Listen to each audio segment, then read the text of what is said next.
Hello, my YouTube channel. Mayroon akong mag-i-illustrate ako. Hindi ako painting. Kunwari, may kumalmot sa akin. Ayan, Diyos ko, punong-puno na ako ng sugat sa mukha. Ayan, kulay balat. O Diyos ko, tadtarin ko yan ng sugat. Kumukha na akong unggoy. O ayan, marami na yan. Tadtad na yan. O, lagyan natin dito. O ano ng mukha na akong aswang. Lagyan ko na. Ayan, kunwari sugat yan. O kung sino sumira ng mukha ko, ayan. Ang sakit naman itong pencil na para talaga masusugat. O, alisuin natin tad-tad, matalan lang walang latay. Ako pa rin. Hindi mananakaw ang sarili kong presence of mind, kung ano motibo, kalaboso. Tandaan mo yan, sign up, hindi kita uurungan. Sign up, mga insecure sa akin. Wala akong alam sa mga buhay nyo, ha. Sarili nyo yan. Hindi ko kayo ilala, especially mga hindi ko kilala, kahit katitig. Kung tumitingin lang kayo, wala akong pakialam sa inyo.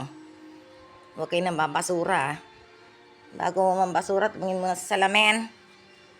Hindi, pikang-pika na ako. Ayan, sabihin natin marami na yung sugat. Ako pa rin.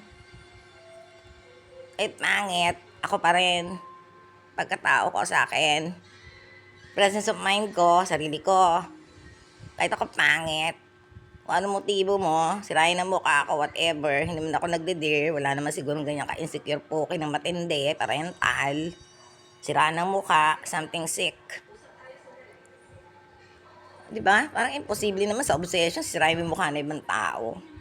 Eh ako pa rin. Mag-healed naman yan eh. Mag-healed naman yan, maraming sugat na yan eh. O, pwede mo naman yung healed. At pag na-healed yan, wala naman bago sa pagkatao kung ano yung natural at likas mo eh. Artificial.